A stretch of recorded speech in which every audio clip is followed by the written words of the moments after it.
الله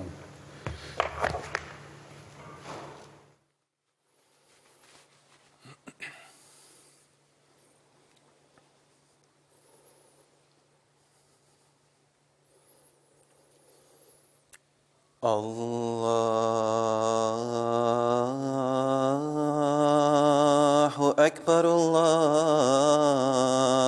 الله أكبر.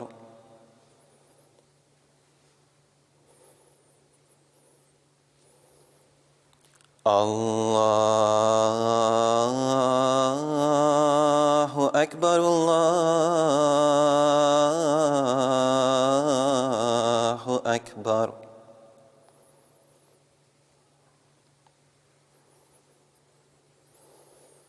أشهد أن لا إله إلا الله.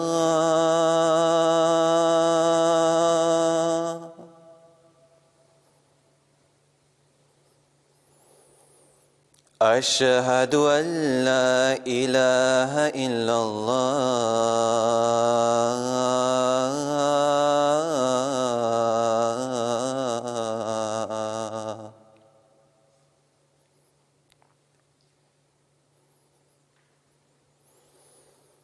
أشهد أن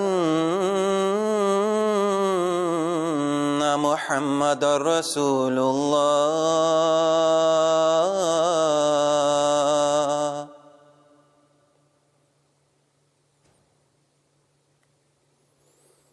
أشهد أن محمدًا رسول الله.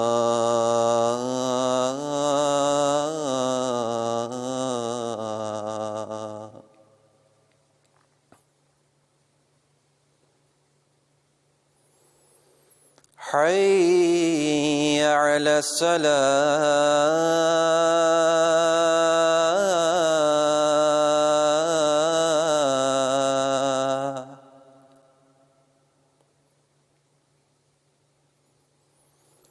حي على الصلاة.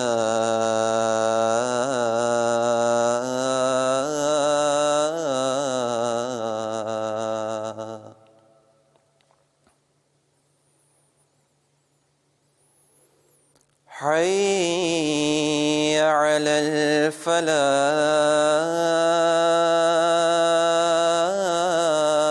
الفلاح.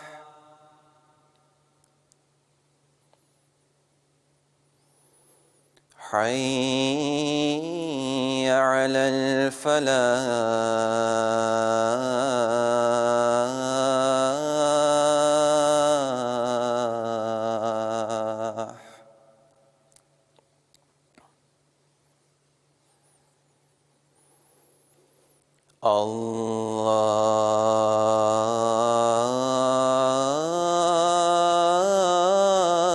الله أكبر الله أكبر. لا إله إلا الله.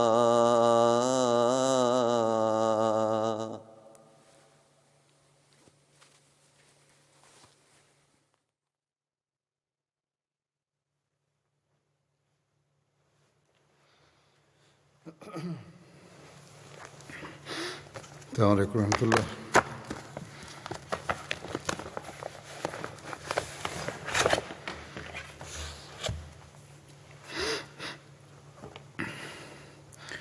أشهد أن لا إله إلا الله وحده لا شريك له وأشهد أن محمدًا عبده ورسوله. أما بعد فأعوذ بالله من الشيطان الرجيم. بسم الله الرحمن الرحيم. الحمد لله رب العالمين الرحمن الرحيم مالك يوم الدين نعبد وإياك نستعين اهدنا الصراط المستقيم صراط الذين أنعمت عليهم غير المغضوب عليهم ولا الضالين.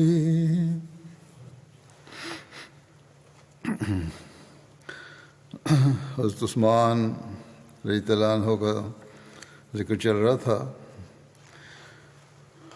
ان کی شہادت، اس کے بعد کے واقعات. اس میں حضرت مسلم موعود رضی اللہ عنہ نے بھی لکھا ہے شہادت کے بعد کے ایام کے بارے میں کچھ مختصر تحریر ہے. اب لکھتے ہیں کہ اب مدینہ انہی لوگوں کے قبضے میں رہ گیا، اور ان ایام میں ان لوگوں نے جو حرکات کیں وہ نہایت حیرت انگیز ہیں. حضرت عثمان کو شہید تو کر چکے تھے، ان کی نعش کے دفن کرنے پر بھی ان کو اعتراض ہوا، اور 3 دن تک آپ کو دفن نہ کیا جا سکا. آخر صحابہ کی ایک جماعت نے ہمت کر کے رات کے وقت آپ کو دفن کیا. ان لوگوں کے راستوں میں بھی انہوں نے روکیں ڈالیں، لیکن بعض لوگوں نے سختی سے مقابلہ کرنے کی دھمکی دی تو دب گئے.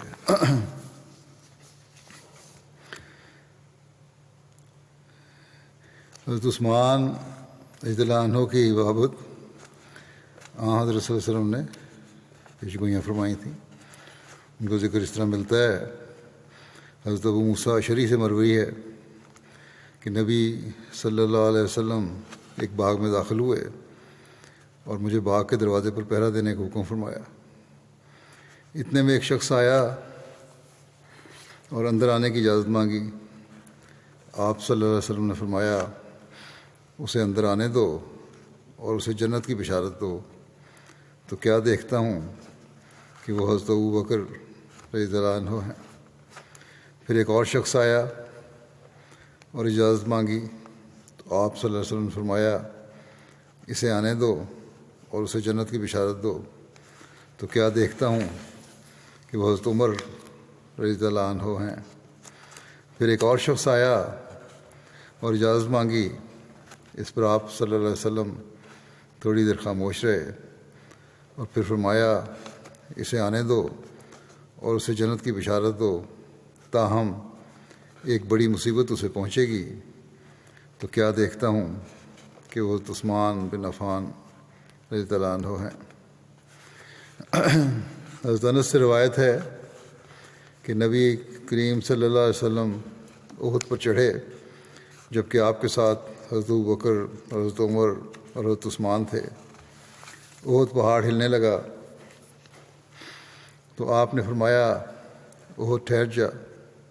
راوی کہتے ہیں کہ میرا خیال ہے کہ آپ نے اس پر اپنا پاؤں بھی مارا اور فرمایا تم پر ایک نبی اور ایک صدیق اور 2 شہید ہیں. حضرت ابن عمر بیان کرتے ہیں کہ رسول اللہ صلی اللہ علیہ وسلم نے ایک فتنے کا ذکر کرتے ہوئے فرمایا کہ یہ شخص اس فتنے میں حالت مظلومیت میں مارا جائے گا. یہ آپ نے حضرت عثمان کی طرف اشارہ کرتے ہوئے فرمایا.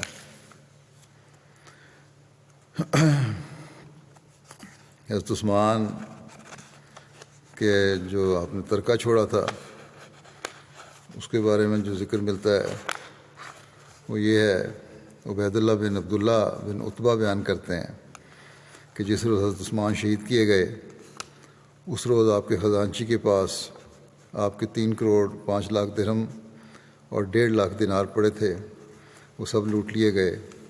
نیز آپ نے ربضہ مقام پر 1000 اونٹ چھوڑے ہوئے تھے. ربضہ حجاز کے راستے میں مدینہ سے 3 دن کی مسافت پر واقع ایک بستی ہے. اسی طرح برادیس اور خیبر اور وادی القرا میں 2 لاکھ دینار کے صدقات چھوڑے جن سے آپ صدقہ دیا کرتے تھے. پہلے یہ بھی ذکر ہو چکا ہے کہ آپ نے فرمایا کہ میں امیر آدمی تھا اور اب میرے پاس صرف 2 اونٹ ہیں جو حج کے لیے میں نے رکھے ہوئے ہیں. ہو سکتا ہے کہ یہ جو بات کی جا رہی ہے یہ اس وقت کی ہو جب قومی خزانے میں اس قدر مال ہو جو راوی نے حضرت عثمان کی ذات کی طرف منسوب کر دی ہے. اور یہ بھی ہو سکتا ہے کہ ان کی ذاتی بھی ہوں تو اپنی ذات پر اب خرچ نہیں کرتے تھے، بلکہ صدقات اور قومی ضروریات پر یہ خرچ کیا کرتے تھے۔ بہرحال یہ ایک روایت ہے جو میں نے بیان کی، اس سے پہلے ان کے اپنے حوالے سے بھی ایک روایت بیان ہو چکی ہے۔ اور خزانچیوں کے خزانے کی حفاظت کے لیے جو مقرر کیے تھے آدمی، اس سے بھی یہی ظاہر ہوتا ہے کہ وہ قومی خزانہ تھا یا جو جس کی حفاظت کے لیے آپ نے مقرر کیا تھا۔ صحابہ حضرت عثمان کے واقع شہادت کے بارے میں جو بیان کرتے ہیں وہ اس طرح ہے۔ حضرت علی سے پوچھا گیا کہ آپ ہمیں حضرت عثمان کے بارے میں کچھ بتائیں۔ آپ نے فرمایا وہ تو ایسا شخص تھا جو ملائے اعلیٰ میں بھی ذو النورین کہلاتا تھا، اللہ تعالیٰ کے نزدیک بھی وہ ذو النورین تھا۔ حضرت علی نے فرمایا حضرت عثمان ہم سب میں سے سب سے بڑھ کر صلہ رحمی کرنے والے تھے۔ حضرت عائشہ کو جب حضرت عثمان کی شہادت کی خبر ملی تو انہوں نے فرمایا ان لوگوں نے آپ کو قتل کر دیا، حالانکہ آپ ان سب سے زیادہ صلہ رحمی کرنے والے اور ان سب سے زیادہ رب کا تقوی اختیار کرنے والے تھے۔ حضرت صلی اللہ علیہ وسلم کی جو اپنے دامادوں کے حق میں دعا ہے اس کی بھی ایک روایت ملتی ہے۔ الاستیاب میں لکھا ہے کہ حضرت صلی اللہ علیہ وسلم نے فرمایا کہ میں نے اپنے رب عز و جل سے یہ دعا مانگی ہے کہ وہ کسی ایسے شخص کو آگ میں داخل نہ کرے جو میرا داماد ہو یا جس کا میں داماد ہوں۔ حضرت عثمان کے لباس اور حلیے کے بارے میں بیان کیا جاتا ہے۔ محمود بن لبید بیان کرتے ہیں کہ انہوں نے حضرت عثمان بن عفان کو ایک خچر پر اس حالت میں سوار دیکھا کہ آپ کے جسم پر 2 زرد چادریں تھیں۔ حکم بن سلط بیان کرتے ہیں کہ میرے والد نے مجھے بتایا کہ انہوں نے حضرت عثمان کو خطاب کرتے ہوئے دیکھا جبکہ آپ پر سیاہ رنگ کی چادر تھی اور آپ نے مہندی کا خضاب لگایا ہوا تھا۔ سلیم ابو عامر بیان کرتے ہیں کہ انہوں نے حضرت عثمان بن عفان پر ایک یمنی چادر دیکھی جس کی قیمت 100 درہم تھی۔ محمد بن عمر بیان کرتے ہیں کہ میں نے عمر بن عبداللہ، عروہ بن خالد اور عبد الرحمن بن ابو زناد سے حضرت عثمان کا حلیہ وغیرہ کے بارے میں پوچھا۔ ان سب نے بغیر اختلاف کے کہا کہ آپ نہ پستہ قد تھے، نہ پست قد تھے، نہ ہی بہت لمبے۔ آپ کا چہرہ خوبصورت، جلد نرم، داڑھی گھنی اور لمبی، رنگ گندمی، جوڑ مضبوط، کندھے چوڑے، سر کے بال گھنے تھے۔ آپ داڑھی کو خضاب سے پیلا کرتے تھے۔ واقد بن ابو یاسر بیان کرتے ہیں کہ حضرت عثمان نے اپنے دانتوں کو سونے کی تار سے باندھا ہوا تھا۔ موسیٰ بن طلحہ بیان کرتے ہیں کہ میں نے حضرت عثمان کو دیکھا کہ آپ جمعہ کے روز باہر تشریف لاتے تو آپ پر 2 زرد چادریں ہوتیں، پھر آپ ممبر پر تشریف رکھتے اور مؤذن اذان دیتا، پھر جب مؤذن خاموش ہو جاتا تو ایک ٹیڑھی مٹھ والا عصا، سہارا اس کی ہینڈل تھا،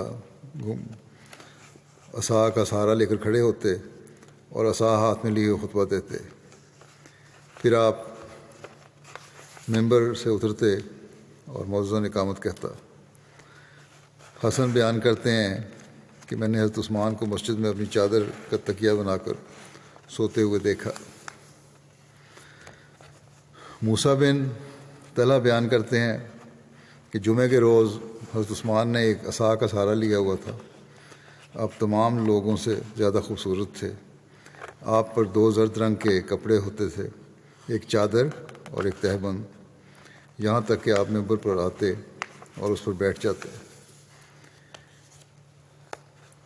حضرت صلی اللہ علیہ وسلم کی انگوٹھی تھی جسے محمد رسول اللہ لکھا ہوا تھا، کندھا تھا، وہ حضرت صلی اللہ علیہ وسلم استعمال کیا کرتے تھے۔ اس کے بارے میں روایت آتی ہے، حضرت انس بن مالک بیان کرتے ہیں کہ جب نبی اکرم صلی اللہ علیہ وسلم نے روم کے بادشاہ کی طرف خط لکھنے کا ارادہ فرمایا تو آپ سے عرض کیا گیا کہ اگر اس خط پر کوئی مہر نہ لگی ہوئی ہوگی تو آپ کا خط نہیں پڑھیں گے۔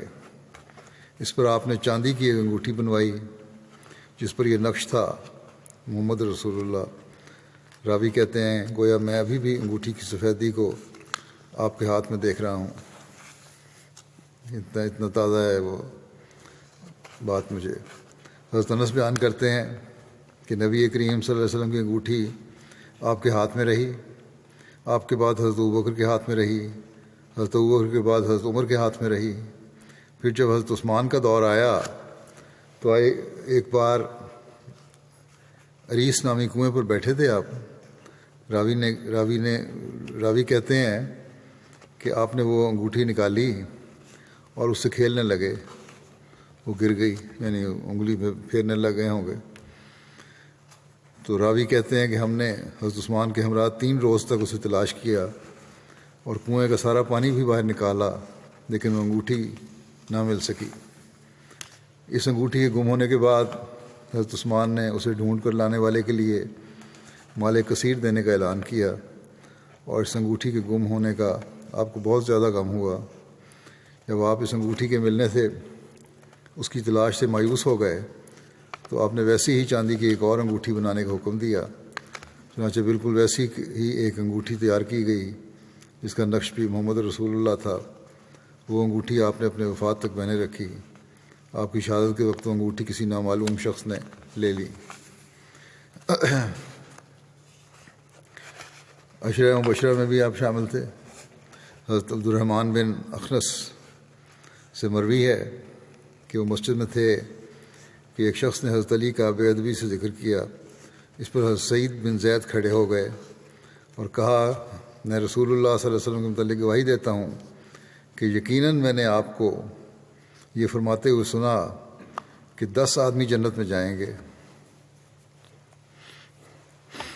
نبی صلی اللہ علیہ وسلم جنت میں ہوں گے، ابو بکر جنت میں ہوں گے، عمر جنت میں ہوں گے، عثمان جنت میں ہوں گے، علی جنت میں ہوں گے، طلحہ جنت میں ہوں گے، عبد الرحمن بن عوف جنت میں ہوں گے، زبیر بن عوام جنت میں ہوں گے، سعد بن مالک جنت میں ہوں گے، اور اگر میں چاہوں تو 10ویں کا نام بھی لے سکتا ہوں۔ راوی نے کہتے ہیں کہ لوگوں نے کہا کہ 10واں کون ہے؟ حضرت سعید بن زید کچھ دیر خاموش رہے۔ اس پر لوگوں نے پھر پوچھا 10واں کون ہے؟ تو انہوں نے کہا سعید بن زید، یعنی میں خود ہوں۔ پہلے بھی بیان کر چکا ایک جگہ پہ یہ روایت ان کے زمان میں۔ حضرت صلی اللہ علیہ وسلم کی حضرت عثمان کے ساتھ جنت میں رفاقت کے بارے میں آتا ہے۔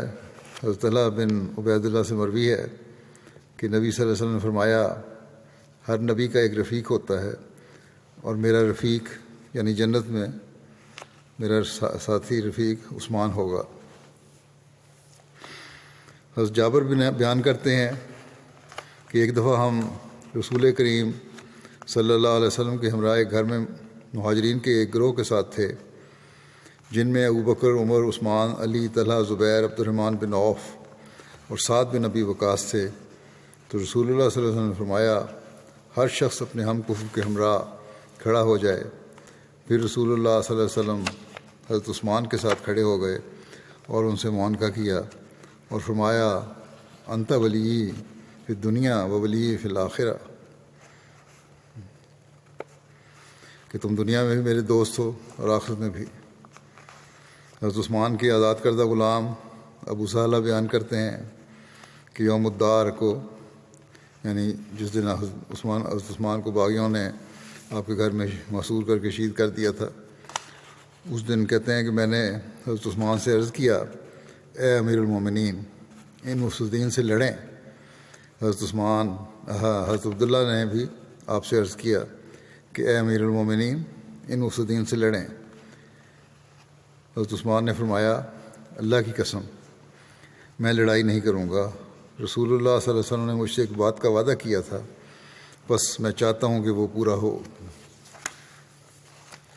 حضرت عثمان کے غزوہ بدر سے پیچھے رہنے، احد میں فرار اور بیت رضوان میں شامل نہ ہونے کی بابت اعتراض کیا جاتا ہے۔ یہ منافقین نے یہ بھی اعتراض کیے تھے آپ پہ۔ عثمان بن موہب بیان کرتے ہیں کہ اہل مصر سے ایک شخص حج کے لیے آیا تو اس نے کچھ لوگوں کو بیٹھے ہوئے دیکھا، فتنہ پیدا کرنے کے لیے اس نے باتیں کی۔ اس نے لوگوں سے پوچھا کہ یہ کون لوگ ہیں؟ انہوں نے کہا یہ قریشی ہیں۔ اس نے پوچھا ان میں یہ بوڑھا شخص کون ہے؟ لوگوں نے کہا حضرت عبداللہ بن عمر ہیں۔ اس نے کہا اے ابن عمر، آپ سے ایک بات کے متعلق پوچھتا ہوں، آپ مجھے بتائیں، کیا آپ کو علم ہے کہ حضرت عثمان احد کے دن فرار ہوئے تھے؟ انہوں نے کہا ہاں۔ پھر اس نے پوچھا کیا آپ جانتے ہیں کہ وہ جنگ بدر سے غیر حاضر رہے اور اس میں شریک نہ ہوئے؟ انہوں نے کہا ہاں۔ اس نے پوچھا کہ آپ جانتے ہیں کہ وہ بیت رضوان سے بھی غیر حاضر تھے اور اس میں شریک نہیں تھے؟ انہوں نے کہا ہاں۔ اس پر اس شخص نے تعجب سے کہا اللہ اکبر۔ حضرت ابن عمر نے اسے کہا ادھر آؤ، تم نے اعتراض تو کیا ہے، میں تمہیں حقیقت حال کھول کے بتاتا ہوں۔ جنگ احد کے دن جو ان کا بھاگ جانا تھا تو میں یہ شہادت دیتا ہوں کہ اللہ تعالیٰ نے آپ کو معاف کر دیا تھا اور آپ سے مغفرت کا سلوک فرمایا تھا۔ اس وقت جب ایسی ہنگامی حالت تھی اور یہ مشہور ہو گیا تھا کہ حضرت صلی اللہ علیہ وسلم کو بھی کافروں نے شہید کر دیا، تو اس وقت پھر ایسی حالت تھی جو ایک وقتی اضطرار کے طور پہ آپ چلے گئے تھے۔ بہرحال جو جہاں تک کہتے ہیں بدر سے حضرت عثمان کا غائب رہنا ہے، تو اس کی وجہ یہ تھی کہ حضور رسول کریم صلی اللہ علیہ وسلم کی بیٹی جو آپ کی بیوی تھیں وہ بیمار تھیں، اور رسول اللہ صلی اللہ علیہ وسلم نے آپ سے فرمایا تھا کہ تم اپنی بیوی کے پاس ہی رہو، تمہارے لیے بدر میں شامل ہونے والوں کی مانند اجر اور مال غنیمت میں سے حصہ ہوگا۔ اور جہاں تک بیت رضوان سے آپ کی غیر حاضری ہے تو یاد رکھو اگر وادی مکہ میں حضرت عثمان سے بڑھ کر کوئی اور شخص معزز ہوتا تو رسول اللہ صلی اللہ علیہ وسلم حضرت عثمان کی جگہ اس شخص کو کفار کی طرف سفیر بنا کر بھیجتے۔ رسول اللہ صلی اللہ علیہ وسلم نے حضرت عثمان کو بھیجا، اور بیت رضوان اس وقت ہوئی جب آپ مکہ والوں کی طرف گئے ہوئے تھے۔ بیت رضوان کے وقت رسول اللہ صلی اللہ علیہ وسلم نے اپنے دائیں ہاتھ سے اپنے بائیں ہاتھ کی طرف اشارہ کر کے فرمایا کہ یہ عثمان کا ہاتھ ہے، اور آپ نے اپنے بائیں ہاتھ کو اپنے دوسرے ہاتھ پر زور سے رکھتے ہوئے فرمایا یہ عثمان کے لیے ہے۔ حضرت ابن عمر نے یہ بیان فرمانے کے بعد اس شخص سے کہا اب یہ باتیں اپنے ساتھ لے جاؤ، اور یاد رکھنا یہ کوئی اعتراض کی باتیں نہیں ہیں، جاؤ۔ بخاری کی روایت ہے یہ۔ حضرت صلی اللہ علیہ وسلم کی زندگی میں مسجد نبوی کی توسیع ہوئی تھی، اس میں بھی حضرت عثمان کو حصہ لینے کی توفیق ملی۔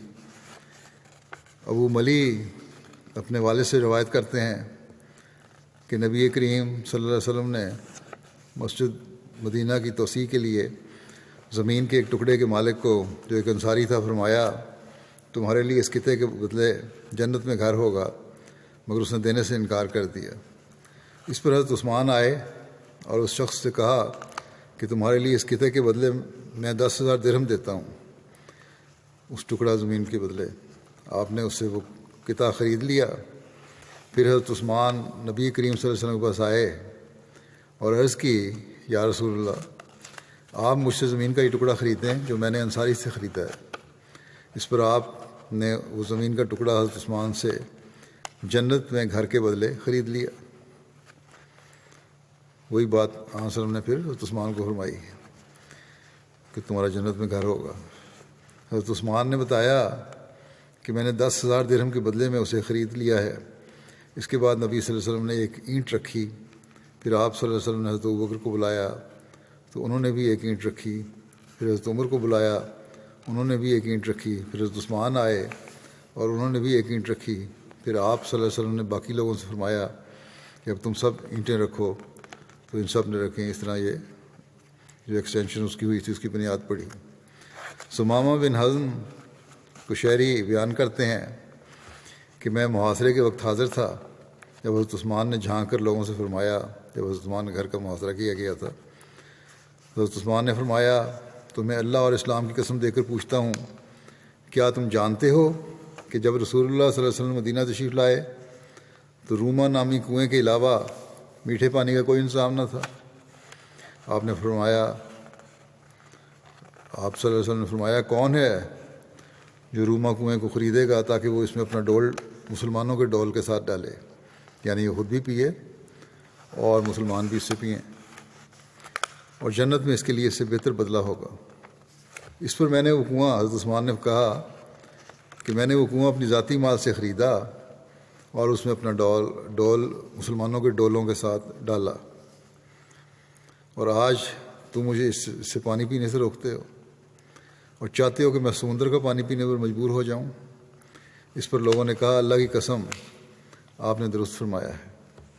پھر حضرت عثمان نے فرمایا، میں تمہیں اللہ اور اسلام کی قسم دے کر پوچھتا ہوں، کیا تم جانتے ہو کہ میں نے جیش اسرا غزوہ تبوک کے لشکر کی تیاری اپنے مال سے کی تھی؟ اس پر لوگوں نے کہا، اللہ کی قسم ایسا ہی ہے۔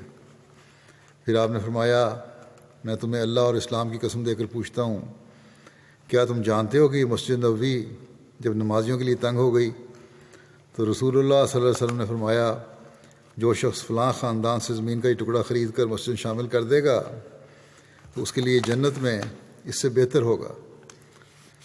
چنانچہ میں نے زمین کا ٹکڑا اپنے ذاتی مال سے خرید کر مسجد میں شامل کر دیا، اور اب تم لوگ مجھے اس مسجد میں 2 رکعت نماز پڑھنے سے بھی روک رہے ہو۔ اس پر ان لوگوں نے کہا، اللہ کی قسم ایسا ہی ہے۔ پھر آپ نے فرمایا، میں تمہیں اللہ اور اسلام کی قسم دے کر پوچھتا ہوں، کیا تم جانتے ہو کہ رسول اللہ صلی اللہ علیہ وسلم مکہ کی سبیر نامی پہاڑی پر تھے اور آپ کے ہمراہ حضرت ابوبکر اور حضرت عمر اور میں تھا۔ جب پہاڑی لرزی تو رسول اللہ صلی اللہ علیہ وسلم نے اس پر اپنا پاؤں مارتے ہوئے فرمایا، اے سبیر، ٹھہر جا، کیونکہ تجھ پر ایک نبی اور ایک صدیق اور 2 شہید ہیں۔ اس پر ان لوگوں نے کہا، اللہ کی قسم ایسا ہی ہے۔ آپ نے فرمایا، اللہ اکبر، رب کعبہ کی قسم، ان لوگوں نے میرے حق میں یہ گواہی دے دی ہے، یعنی یہ کہ میں شہادت کا مقام پانے والا ہوں۔ مسجد نبوی کی توسیع بھی، مزید توسیع جو ہوئی وہ حضرت عثمان کے زمانے میں ہوئی تھی زیادہ تر، اس لیے اس کی مختصر تاریخ اور ابتدائی حالات اور پھر توسیع کے بارے میں جو بھی بیان ہے وہ بتاتا ہوں۔ پہلے تو بیان کیا گیا ہے نا، توسیع کی گئی آن وسلم کے زمانے میں۔ اس کے بارے میں جو ایک نوٹ یہ بھی ہے کہ ماہ ربیع الاول 1 ہجری بمطابق اکتوبر 622 کے آخر میں رسول اللہ صلی اللہ علیہ وسلم نے اپنے دست مبارک سے مسجد نبوی کا سنگ بنیاد رکھا۔ بنیاد تقریباً 3 ذرا یعنی 1.5 میٹر گہری تھی۔ بنیاد کے لیے پتھر سے گھڑی ہوئی اینٹوں سے دیوار بنائی گئی، جبکہ اوپر کی دیوار گارے سے بنی اور دھوپ میں سکھائی گئی کچی اینٹوں سے بنائی گئی تھی۔ دھوپ میں سکھائی گئی کچی اینٹوں سے بنائی گئی تھی دیوار۔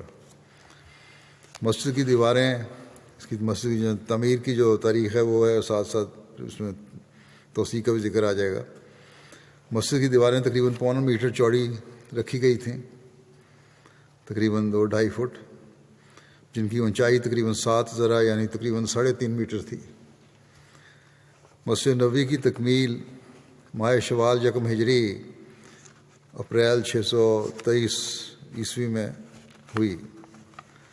حضرت خارجہ بن زید بن ثابت کی روایت ہے کہ رسول اللہ صلی اللہ علیہ وسلم نے اپنی مسجد کا طول 70 ذرا تقریباً 35 میٹر اور عرض 60 ذرا تقریباً 30 میٹر رکھا تھا۔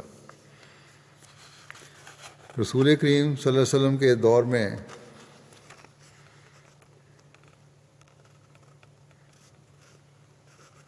مسجد نبوی کی پہلی توسیع 7 ہجری محرم 7 ہجری جون 628 عیسوی میں ہوئی، جب رسول اللہ صلی اللہ علیہ وسلم نے غزوہ خیبر سے کامیاب ہو کر لوٹے تو آپ نے مسجد نبوی کی توسیع اور تعمیر نو کا حکم جاری فرمایا۔ مسجد کی توسیع جنوبی یعنی جانب قبلہ اور مشرقی جانب نہ کی گئی، زیادہ تر توسیع شمالی جانب کی گئی اور کچھ مغربی جانب بھی۔ شمالی جانب صحابہ اکرام کے چند گھر تھے، اس جانب ایک انصاری صحابی کا گھر تھا جس کو اپنا مکان دینے میں کچھ پس و پیش تھا۔ ایسے میں جیسا کہ پہلے بیان ہو چکا ہے، حضرت عثمان بن عفان نے اپنی جیب سے 10,000 دینار دے کر گھر خرید لیا اور نبی کریم صلی اللہ علیہ وسلم کی خدمت میں پیش کیا۔ اس طرح مسجد کی توسیع زیادہ تر شمالی جانب اور مغربی جانب ممکن ہو سکی۔ اس توسیع کے بعد مسجد کا کل رقبہ 100x100 ذرا یعنی 50x50 میٹر ہو گیا۔ حضرت عمر کے دور میں مسجد نبوی کی دوسری توسیع ہوئی 17 ہجری میں۔ حضرت عبداللہ بن عمر سے مروی ہے کہ رسول اللہ صلی اللہ علیہ وسلم کے دور میں مسجد کچی اینٹوں سے بنی ہوئی تھی، جس کی چھت کھجور کی ٹہنیوں اور پتوں سے بنی ہوئی تھی اور ستون کھجور کے تنوں کے تھے۔ حضرت بکر صدیق نے اس کو اسی حالت میں رہنے دیا اور اس میں کوئی تبدیلی یا توسیع نہیں کی۔ حضرت عمر نے اس کی تعمیر نو اور توسیع کروائی، مگر اس کی حیت اور طرز تعمیر میں کوئی تبدیلی نہیں کروائی، جس طرح تھا انہی بنیادوں پر یا اسی طرح پرانا حصہ تھا رہنے دیا۔ انہوں نے بھی اسے اسی طرح کے طرز تعمیر سے بنوایا، صرف ایکسٹینشن ہوئی۔ چھت پہلے کی طرح کھجور کے پتوں کی ہی رہی، انہوں نے صرف ستون لکڑی کے ڈلوا دیے۔ حضرت عمر 17 ہجری میں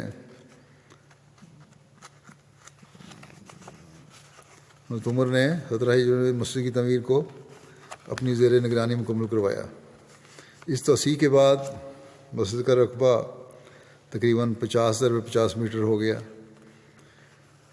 50 میٹر سے بڑھ کر جو پہلے تھا 70x60 میٹر ہو گیا یا 140x120 ذرا ہو گیا۔ اس روایت سے ظاہر ہوتا ہے کہ حضرت ابوبکر کے دور میں بھی مسجد نبوی وہی رہی جو کہ رسول اللہ صلی اللہ علیہ وسلم کے عہد میں تھی، تاہم حضرت عمر کی تعمیر نو کے ساتھ اس میں کافی توسیع ہو گئی۔ پھر حضرت عثمان رضی اللہ عنہ کے دور خلافت میں مسجد نبوی کی توسیع ہوئی اور تعمیر نو بھی ہوئی۔ یہ 29 ہجری کا واقعہ ہے۔ حضرت عثمان نے مسجد نبوی کی توسیع اور تعمیر نو کی تو اسے خوبصورت اور مضبوط بنانے کے لیے پتھر، جپسم اور نقش و نگار کا استعمال کیا۔ حضرت عثمان نے دیواریں پتھر کی بنوائیں جن پر نقش و نگار بنے ہوئے تھے، اور مسجد نبوی میں پہلی بار سفیدی کے لیے چونے کا استعمال بھی کیا گیا۔ چھت میں شیشم کی لکڑی استعمال ہوئی تھی۔ جب حضرت عثمان 24 ہجری میں خلیفہ منتخب ہوئے تو لوگوں نے ان سے درخواست کی کہ مسجد نبوی کی توسیع کر دی جائے۔ انہوں نے صحن کی تنگی کی شکایت کی، خاص طور پر نماز جمعہ کے اجتماعات پر ایسا اکثر ہوتا کہ لوگوں کو مسجد کے باہر والے حصے میں نماز ادا کرنی پڑتی تھی۔ لہذا حضرت عثمان نے صحابہ اکرام سے مشورہ کیا۔ سب کی رائے یہی تھی کہ پرانی مسجد کو مسمار کر کے اس کی جگہ نئی مسجد تعمیر کر دی جائے، پہلی مسجد گرا دیا جائے، نئی تعمیر کی جائے۔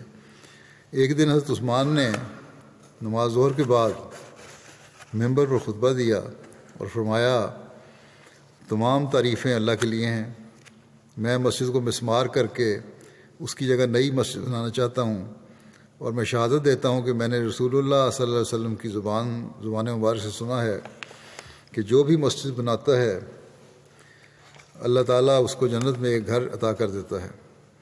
مجھ سے پہلے حضرت عمر فاروق تھے، ان کے ہاتھوں مسجد نبوی کی توسیع اور تعمیر نو میرے لیے ایک مثال اور نظیر ہے۔ میں نے صاحب الرائے اصحاب سے مشورہ کیا ہے اور ان سب کی متفقہ رائے یہی ہے کہ مسجد نبوی کو مسمار کر کے اسے دوبارہ بنایا جانا چاہیے۔ جب حضرت عثمان نے مسجد کی تعمیر نو کا منصوبہ پیش کیا تو چند صحابہ کرام نے اس معاملے میں اپنے تحفظات پیش کیے۔ ان کا خیال تھا گرانی نہیں چاہیے۔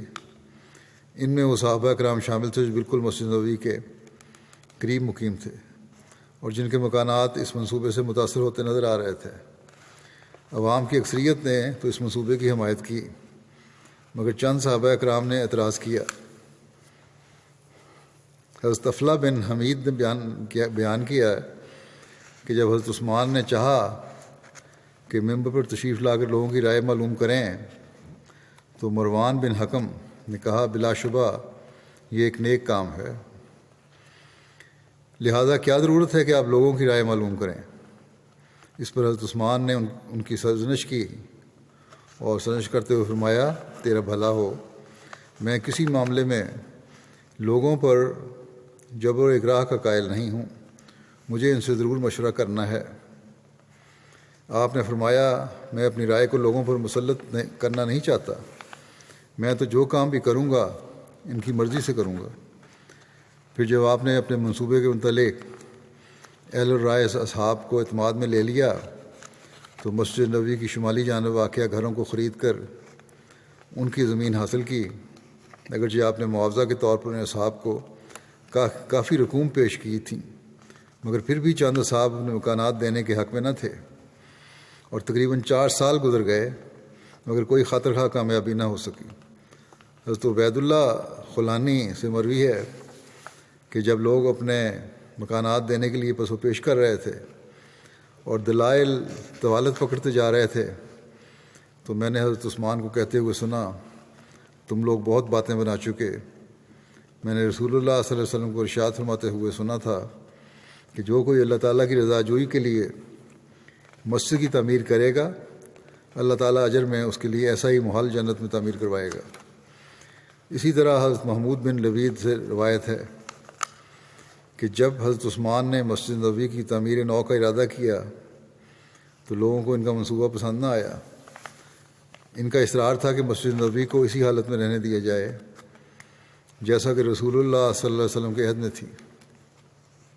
اس پر آپ نے فرمایا جو کوئی اللہ تعالیٰ کی رضا جوئی کے لیے مسجد تعمیر کرے گا اللہ تعالیٰ اجر میں اس کے لیے ایسا ہی محل جنت میں تعمیر کروائے گا۔ جب حضرت عثمان لوگوں کو قائل کرنے میں کامیاب ہو گئے تو آپ نے ماہ ربیع الاول 29 ہجری 649 عیسوی نومبر 649 عیسوی میں کام کی ابتدا کروا دی۔ تعمیر نو کے کام میں صرف 10 ماہ صرف ہوئے اور یوں یکم محرم 30 ہجری کو مسجد نبوی تیار ہو گئی۔ آپ بنفس نفیس کام کی نگرانی فرماتے تھے، دن کے وقت ہمیشہ روزہ رکھتے اور رات کے وقت اگر نیند مجبور کرتی تو مسجد نبوی میں ہی سستا لیا کرتے تھے۔ حضرت عبد الرحمن بن سفینہ سے مروی ہے کہ میں نے دیکھا کہ مسجد کی تعمیر کے لیے مسالہ اٹھا اٹھا کر حضرت عثمان غنی کے پاس لایا جاتا، اور میں نے یہ بھی دیکھا کہ وہ ہمیشہ اپنے پاؤں پر کھڑے کھڑے کاریگروں سے کام کرواتے، اور پھر جب نماز کا وقت آ جاتا تو ان کے ساتھ نماز ادا کرتے، اور پھر کبھی کبھی وہیں سو بھی جایا کرتے تھے۔ حضرت عثمان نے مسجد نبوی کو جنوب میں قبلے کی جانب وسعت دی اور اس کی قبلہ کی دیوار کو اس جگہ تک لے آئے جہاں کہ آج تک ہے۔ شمالی جانب اس میں 50 ذرا تقریباً 25 میٹر کا اضافہ کیا گیا اور کچھ توسیع مغربی جانب بھی کروائی گئی۔ البتہ شرقی جانب جہاں حجرات مبارکہ تھے کوئی توسیع نہیں کی گئی۔ اس کے بعد مسجد نبوی کا کل رقبہ 160 ضرب 150 ذرا یعنی تقریباً 80 ضرب 75 میٹر ہو گیا۔ حضرت عثمان کے دور میں مسجد کے دروازوں کی تعداد 6 تھی۔ پہلی مرتبہ مسجد نبوی میں پتھروں پر نقش و نگار بنوائے گئے، اس میں سفیدی کروائی گئی۔ حضرت خارجہ بن زید کے بیان کے مطابق حضرت عثمان نے مسجد نبوی کی شرقی اور غربی جانب کی دیواروں میں روشن دان رکھوائے تھے۔ مسجد نبوی کی توسیع کے لیے حضرت عثمان کو جو مکان لینے پڑے ان میں ام المومنین حضرت حفصہ کا حجرہ بھی شامل تھا، جن کو اس کا متبادل مکان دیوار قبلہ سے متصل جنوب مشرقی کونے پر دے دیا گیا تھا، اور ایک دریچے کے ذریعے سے ان کی آمد و رفت حجرے تک ممکن اور آسان بنا دی گئی تھی۔ اس کے علاوہ حضرت جعفر بن ابو طالب کے ورثاء سے ان کے مکان کا نصف حصہ 1 لاکھ درہم کے عوض خریدا گیا، اور اس طرح داراللباس کا کچھ حصہ خرید کر مسجد نبوی میں شامل کیا گیا تھا۔ دیوار قبلہ کو جنوبی جانب لے جانے کے علاوہ سب سے نمایاں فرق جو کہ مسجد نبوی میں ہوا وہ یہ تھا کہ محراب نبوی کی جگہ مقام قبلہ بھی اس کی سیدھ میں اتنا ہی آگے لے جانا پڑا جہاں تک دیوار قبلہ لے جائی گئی تھی، جو عین اسی جگہ پر تھی جہاں آج کل ہم محراب عثمانی کو دیکھتے ہیں۔ وہاں علامتی محراب بھی بنائی گئی تھی۔ مٹی کے گارے کی جگہ انہوں نے پیسا ہوا پتھر استعمال کروایا تھا، اور پتھر سے بنے ہوئے ستون میں سیسے کی بنی سلاخیں ڈلوائی گئی تھیں۔ اس بات کا خاص اہتمام رکھا گیا تھا کہ نئے ستون انہی ستونوں کی جگہ استوار کیے جائیں جہاں نبی کریم صلی اللہ علیہ وسلم کے دور مبارکہ میں کھجور کے تنے سے بنے ہوئے ستون ہوا کرتے تھے۔ تعمیر میں جو مواد اور طرز تعمیر استعمال ہوا وہ اسی طرح کا تھا جیسا کہ یروشلم میں گنبد صخرہ کی تعمیر میں بازنطینیوں نے استعمال کیا تھا۔ چھت شیشم کی لکڑی سے بنائی گئی تھی جو کہ لکڑی کے شتیروں پر رکھی گئی تھی، جو سیسا پلائے پتھروں کے ستونوں پر استوار تھے۔ چونکہ حضرت عمر کی شہادت محراب نبوی میں حضرت نماز کی امامت کرواتے ہوئے ہوئی تھی، اس بات کو یقینی بنانے کے لیے کہ آئندہ کوئی ایسا حادثہ رونما نہ ہو، حضرت عثمان نے محراب کے مقام پر ایک مقصورہ مسجد میں صفوں سے آگے امام کے لیے کھڑا ہونے کی جگہ، جس میں ممبر بنا ہوتا ہے، تعمیر کروایا، جو کہ مٹی کی اینٹوں سے بنا تھا، اور اس میں جھروکے اور روزن رکھے گئے تھے تاکہ مقتدی اپنے امام کو دیکھ سکیں۔ یہ پہلا حفاظتی طریقہ تھا جو کہ مسجد نبوی میں تعمیر ہوا، جو کہ بعد میں دمشق میں خلفائے بنو امیہ کے حفاظتی پروٹوکول کا باقاعدہ حصہ بن گیا تھا۔ یعنی محراب کو دیوار بنا کے محفوظ کیا گیا تھا، لیکن مقتدی دیکھ سکتے تھے امام کو۔ بہرحال اس کے بعد پھر مختلف وقتوں میں مسجد کی توسیع ہوتی رہی ہے۔ حضرت مسیح موعود علیہ الصلوۃ والسلام بیان فرماتے ہیں کہ حضرت عثمان کو تو میں حضرت سلیمان سے تشبیہ دیتا ہوں، ان کو بھی عمارات کا بڑا شوق تھا۔ حضرت علی کے وقت میں اندرونی فتنے ضرور تھے، ایک طرف معاویہ تھے اور دوسری طرف علی، اور ان فتنوں کے باعث مسلمانوں کے خون بہے۔ 6 سال کے اندر اسلام کے لیے کوئی کارروائی نہیں ہوئی۔ اسلام کے لیے تو عثمان تک ہی ساری کارروائیاں ختم ہو گئیں، پھر تو خانہ جنگی شروع ہو گئی۔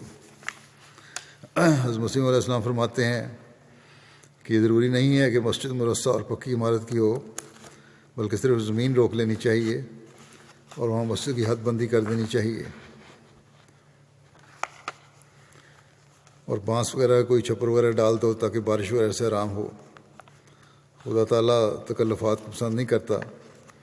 حضرت صلی اللہ علیہ وسلم کی مسجد چند کھجوروں کے شاخوں کی تھی اور اسی طرح چلی آئی۔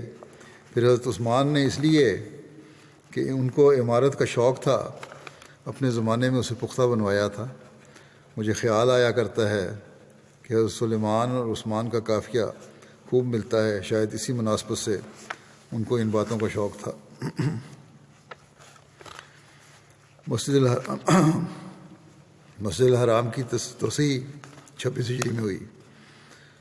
26 ہجری میں حضرت عثمان نے حرم کے نشانات کے اثر نو تجدید کی اور مسجد الحرام کی توسیع فرمائی اور ارد گرد کے مکانات خرید کر مسجد الحرام میں شامل کیے۔ بعض لوگوں نے اپنی رضامندی سے مکانات فروخت کر دیے، لیکن بعض اپنے مکانات فروخت کرنے پر راضی نہ ہوئے۔ حضرت عثمان نے ان کو ہر ممکن طریقے سے راضی کرنے کی کوشش کی، لیکن وہ اپنے موقف پر قائم رہے۔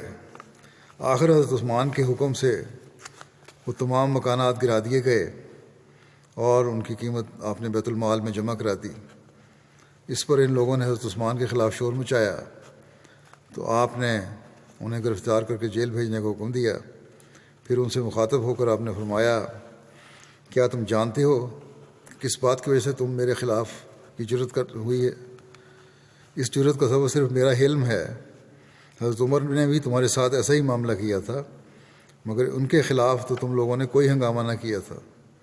اس کے بعد عبداللہ بن خالد بن اسید نے حضرت عثمان سے ان ہنگامہ کرنے والوں کے بارے میں بات کی تو انہیں چھوڑ دیا گیا۔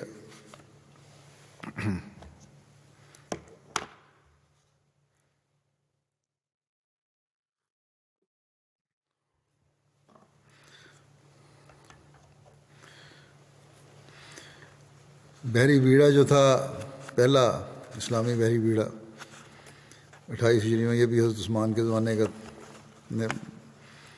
بنایا گیا۔ امیر معاویہ بن ابو سفیان وہ پہلے شخص تھے جنہوں نے حضرت عثمان کے دور خلافت میں بحری جنگ کی۔ امیر معاویہ نے حضرت عمر سے بھی بحری جنگ کی اجازت مانگی تھی، لیکن آپ نے اجازت نہیں دی تھی۔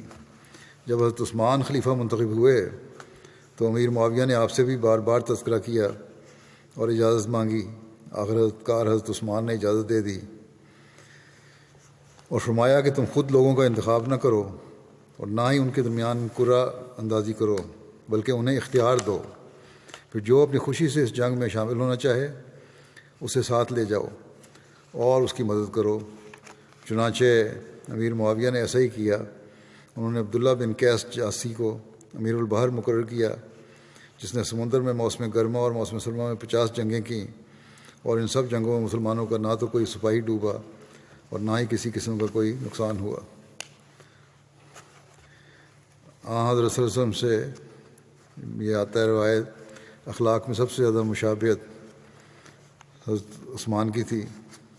حضرت عبد الرحمن بن عثمان بیان کرتے ہیں کہ رسول اللہ صلی اللہ علیہ وسلم اپنی بیٹی کے پاس تشریف لائے جبکہ حضرت عثمان کا سرد ہو رہی تھیں۔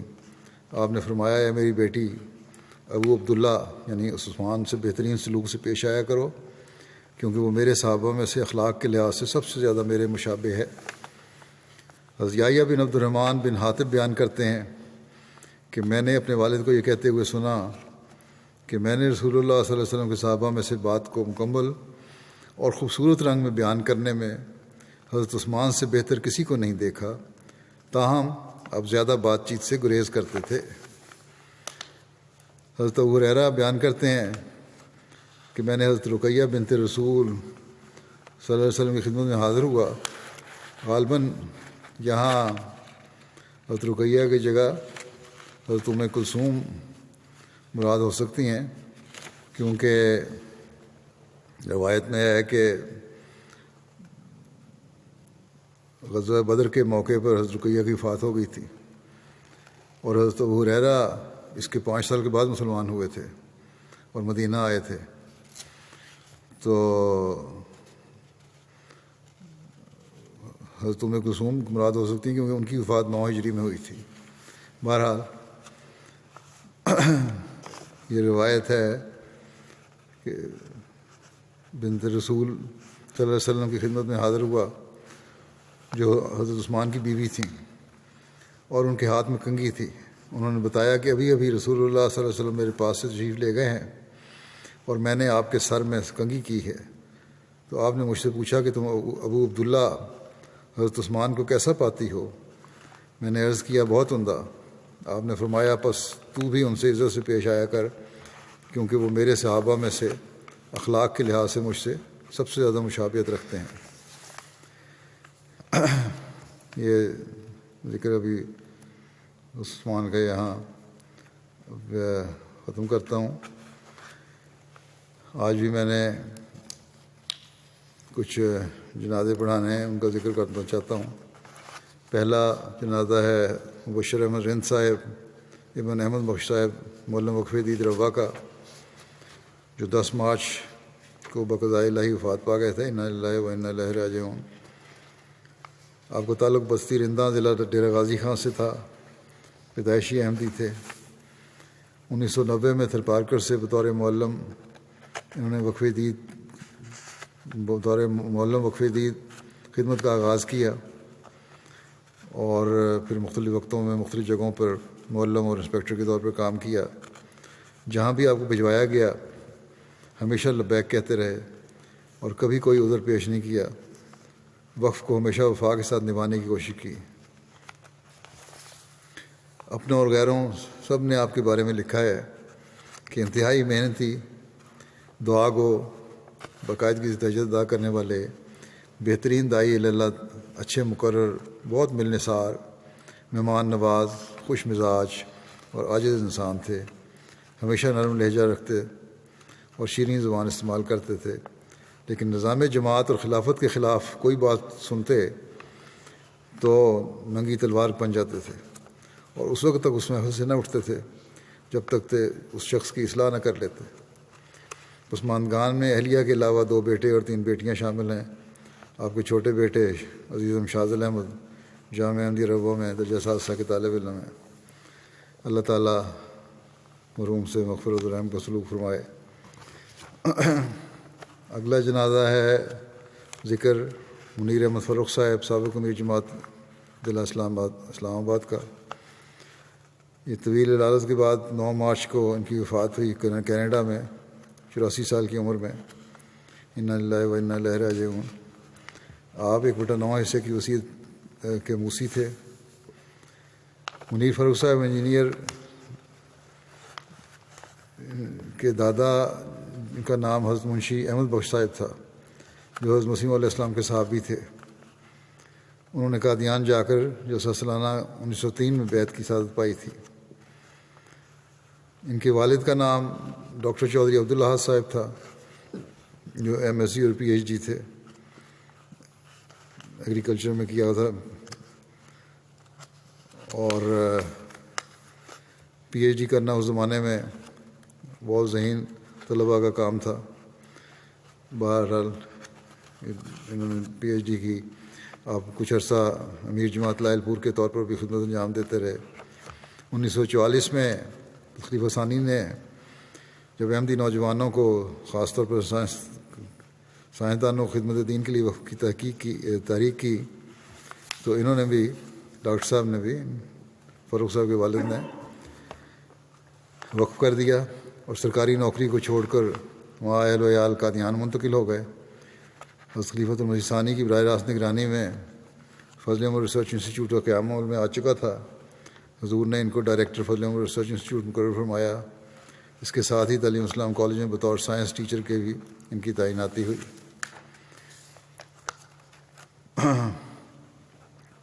فاروق صاحب نے university of engineering and technology سے الیکٹریکل انجینئرنگ کی ڈگری حاصل کی اور پھر مختلف جگہوں پہ پہلے شروع میں کام کیا، پھر telegraph and telephone department حکومت پاکستان میں باقاعدہ سروس کا آغاز کیا۔ دوران سروس آپ نے ملک کے بیشتر شہروں میں خدمات سر انجام دیں۔ متعدد ملکوں میں حکومت پاکستان کی نمائندگی کرتے رہے۔ 1997 میں ڈائریکٹر جنرل پاکستان ٹیلی کمیونیکیشنز لمیٹڈ کی حیثیت سے ڈائریکٹر جنرل پاکستان ٹیلی کمیونیکیشن کی حیثیت سے ریٹائر ہوئے۔ ان کے اہلیہ 2 بیٹے اور 2 بیٹیاں ہیں۔ اللہ تعالیٰ ان کے بچوں کو بھی ان کے نقش قدم پر چلنے کی توفیق عطا فرمائے۔ راولپنڈی میں قیام کے دوران قائد ضلع مجلس خدام احمدیہ کے طور پر ان کو خدمت کی توفیق ملی، اور یہ دور تھا 1974 کا پورا شوب دور تھا، اور ان کو بہرحال اس زمانے میں خدمت کی توفیق ملی۔ 1977 میں اسلام آباد مستقل رہائش رکھنے کے بعد مختلف خدمات کی ان کو توفیق ملی۔ 1990 میں بطور نائب امیر اول خدمت کی توفیق ملی۔ پھر جب ریٹائرمنٹ ہوئی تو انہوں نے وقف کیا، خلیفۃ مسیح رابع کی خدمت میں اپنا وہ پیش کیا، اور جو منظور ہوا پھر 1999 کو بطور امیر جماعت اسلام آباد شہر اور ضلع ان کی خدمت کی ذمہ داری ملی۔ روا میں جو ان کے کام ہے ڈائریکٹ ڈائلنگ سہولت مہیا کرنے کے لیے انہوں نے ڈیجیٹل ایکسچینج کا قیام کافی کوشش کی، اور مرکزی فنانس کمیٹی کے ممبر تھے، IEEE کے ایگزیکٹو ممبر تھے، اور مختلف شعبوں میں ان کو اعزازی طور پر بھی اور ویسے بھی خدمت کی توفیق ملی۔ 1996 میں حضرت خلیفۃ مسیح رابع نے ڈائریکٹر فضل عمر فاؤنڈیشن کو مقرر فرمایا، جو آخر تک دم تک یہ اس پہ قائم تھے، خدمت پہ کام کرتے رہے۔ 1980 میں خلیفۃ مسیح ثالث کے دور میں روا میں جو جلسہ سالانہ کے موقع پر غیر ملکی مہمانوں کے لیے جلسہ سالانہ کی تقاریر کے ترجمے کی سہولت کے لیے آغاز ہوا جب، تو ایم جی انجینئرس کی ایک ٹیم تیار کی گئی تھی، اور اس میں بھی انہوں نے بڑی محنت سے کام کیا اور نمایاں کام کرنے کی توفیق ملی، اور اس کے منظم اعلیٰ بھی اس ٹیم کے مدیر فروخ صاحب بھی تھے۔ اپریل 1984 میں جب انگلستان ہجرت کی خلیفہ مسیح رابع نے، تو یہاں یو کے جلسہ سالانہ میں بھی باقاعدگی سے ہر سال آتے تھے، اور ٹرانسلیشن کا کام ان کے سپرد ہوتا تھا، لوگوں تک ٹرانسلیشن پہنچانا، اور بڑی آسن رنگ میں انہوں نے یہ کام سر انجام دیا، بڑی محنت سے کام کیا کرتے تھے۔ ان کے دور امارت میں اسلام آباد میں بھی جماعتی تعمیرات بہت زیادہ ہوئی ہیں۔ ان کے ایک بیٹے کہتے ہیں کہ جماعتی کاموں میں بچوں کو بڑھ چڑھ کر حصہ لینے کی تلقین کرتے تھے، گورنمنٹ کی ملازمت کرنے کے باوجود جماعت کی خدمت میں ہمیشہ پیش رہتے تھے، ملازمت سے سیدھا جماعت کے دفتر آتے اور جماعتی ذمہ داریاں نبھاتے، ہر سال جلسہ سالانہ یو کے لیے خصوصاً چھٹی بچا کے رکھتے تھے۔ ملازمت کے دوران احمدی ہونے کی وجہ سے ان کی پوسٹنگ دور دراز علاقے میں ڈیرہ اسماعیل خان میں ہو گئی، اور اس وقت کے وزیر اعظم بھٹو صاحب نے کہہ دیا ان کو دوبارہ اسلام آباد نہیں لگانا، لیکن اللہ تعالیٰ نے فضل فرمایا، پھر ان کی دوبارہ پوسٹنگ اسلام آباد ہی ہوئی، اور وہاں سے پھر ان کو مختلف ممالک میں حکومت کے نمائندے کے طور پر جانے کی بھی توفیق ملی۔ اللہ تعالیٰ ان سے مغفرت اور رحم کو بھی سلوک فرمائے۔ اگلا جنازہ ہے بریگیڈیئر ریٹائرڈ محمد لطیف صاحب کا، جو سابق امیر ضلع راولپنڈی تھے۔ 28 فروری کو 77 سال کی عمر میں ان کی وفات ہوئی ہے۔ انا للہ و انا الیہ راجعون۔ بریگیڈیئر لطیف صاحب نے اپنے والد صاحب کے ہمراہ تقریباً 1955 میں احمدیت قبول کی تھی۔ بریگیڈیئر صاحب کے والد صاحب 2000 میں فوت ہوئے تھے۔ اس کے بعد خاندان میں بریگیڈیئر صاحب اکیلے احمدی تھے، یعنی ان کے بچوں کے علاوہ۔ ان کے ایک اہلیہ، 2 بیٹے اور 2 بیٹیاں ہیں۔ اللہ تعالیٰ ان کے بچوں کو بھی ان کے نقش قدم پر چلنے کی توفیق عطا فرمائے۔ سن 2000 میں اپنی ریٹائرمنٹ کے بعد اپنا سارا وقت جماعتی خدمات میں جلانے میں صرف کیا۔ سیکرٹری امور عامہ اور نائب امیر ضلع راولپنڈی تھے۔ 2019 سے تا وفات 2021 تک بطور امیر ضلع راولپنڈی خدمت میں جلانے کی توفیق ملی۔ تقریباً 20 سال تک ان کو جماعتی خدمت کی توفیق ملی۔ بڑے ہمدرد، غریبوں کا خیال رکھنے والے، جماعتی خدمت کو فضل الہی سمجھ کر ادا کرنے والے تھے، اور اپنے بچوں کو بھی یہی تلقین کرتے رہے۔ آخری بیماری کی شدت میں بھی جماعتی خدمت کے لیے مرکز سے کسی بھی عہدیدار نے جب بھی بلایا فوراً چلے جاتے تھے، اور اپنی بیماری کی پرواہ نہیں کی۔ کینسر کی بیماری تھی انہیں، اور اپنا علاج بھی کرواتے تھے، ساتھ ہی لیکن خدمت پہ ہر وقت حاضر رہتے تھے اور کبھی انکار نہیں کیا۔ اللہ تعالیٰ ان سے مغفرت اور رحم کو سلوک فرمائے۔ اگلا جنازہ ہے مکرم کونوک بیک عمر بیکوف صاحب۔ کونوک بیک عمر بیکوف صاحب کرغزستان کے احمدی ہیں۔ 22 فروری کو 67 سال کی عمر میں وفات پا گئے۔ انا للہ و انا الیہ راجعون۔ الیاس کوباتوف نیشنل پریزیڈنٹ جو ہیں کرغزستان کے، لکھتے ہیں کہ خاکسار کا مکرم کونوک بیک صاحب سے 15 سال سے بھی زیادہ عرصے کا تعلق ہے۔ مرحوم جماعت احمدیہ کرغزستان کے ابتدائی احمدیوں میں سے ایک تھے۔ مرحوم نے سن 2000 میں احمدیت قبول کی۔ مرحوم بہت مخلص اور وفاشار احمدی تھے، ہمیشہ جماعتی پروگرام میں حصہ لیتے اور باقاعدگی سے جماعتی چندوں اور دوسری مالی قربانیوں میں حصہ لیتے تھے، اور بروقت اپنا وعدہ پورا کرتے تھے، بروقت پنجگانہ نماز ادا کرتے اور باقاعدگی سے تہجد ادا کرتے تھے۔ سوویت یونین کے دور میں اپنی جوانی کے وقت میں مرحوم ملک کی بڑی بڑی تنظیموں اور کاروباری اداروں میں سب سرکردہ عہدوں پر فائز تھے، اور اپنی دیانتداری، شرافت اور محنت کے سبب سب ان کی بہت تعریف کرتے تھے۔ زندگی کے آخری سالوں میں جب کوئی کام وغیرہ نہیں کرتے تھے تو وہ کتابیں فروخت کرتے تھے، خاص طور پر اسلامی کتب فروخت کرتے تھے۔ کرغزستان میں جماعت کی مذہبی سرگرمیوں پر پابندی سے قبل وہ جماعت کی کتب اور جماعتی ترجمہ قرآن لوگوں میں باقاعدہ تقسیم کرتے تھے۔ اپنی تبلیغ کے ذریعے انہوں نے بہت سے لوگوں کو احمدیت کا پیغام پہنچایا۔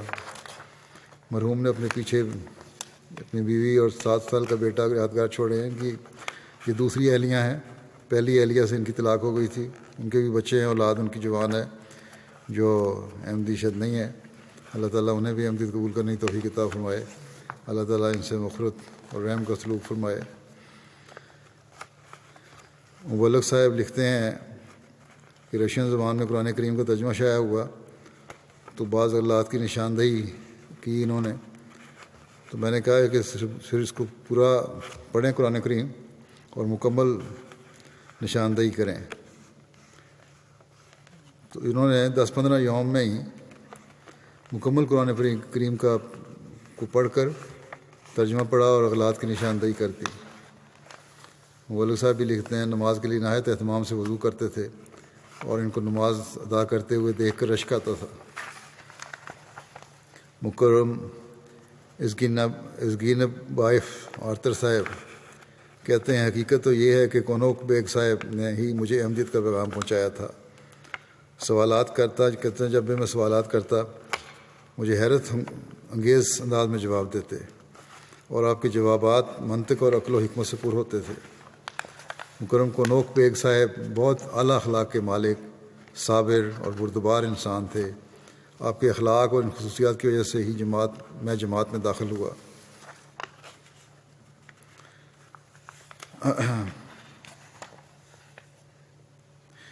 باقاعدہ جب میں نے تحریک کی ہے روزہ رکھنے کی، نفلی روزہ رکھنے کی اور دعاؤں کی، تو یہ پیر کو بھی اور جمعرات کو بھی روزہ رکھا کرتے تھے۔ تو ان کو کہا گیا کہ ہفتے میں 1 دن رکھا کریں، تو انہوں نے کہا کہ میں پیر کو بھی روزہ رکھتا ہوں اور جمعرات کو بھی رکھتا ہوں تاکہ خلافت کی ہر آواز پر لبیک کہنے والا بن جاؤں۔ خلافت کے فدائی تھے، خطبہ جمعہ باقاعدہ رشین زبان میں سنا کرتے تھے۔ بڑے عاجز اور خاکسار انسان تھے، بڑے خوش مزاج تھے، بڑے شوق سے جیسے پہلے بھی کہا دعوت اللہ کیا کرتے تھے۔ اللہ تعالیٰ ان سے مغفرت اور رحم کا سلوک فرمائے، سب مرحومین کے درجات بلند فرمائے اور ان کی نسلوں میں بھی ان کی نیکیاں جاری فرمائے۔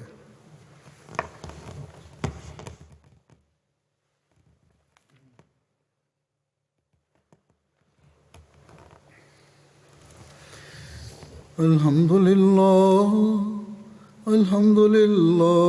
نحمده ونستعينه ونستغفره ونؤمن به ونتوكل عليه ونعوذ بالله من شرور أنفسنا ومن سيئات أعمالنا من يهده الله فلا مضل له ومن يضلل فلا هادي له ونشهد أن لا إله إلا الله ونشهد أن محمدا عبده ورسوله عباد الله رحمكم الله إن الله يأمر بالعدل والإحسان وإيتاء ذي القربى وينهى عن الفحشاء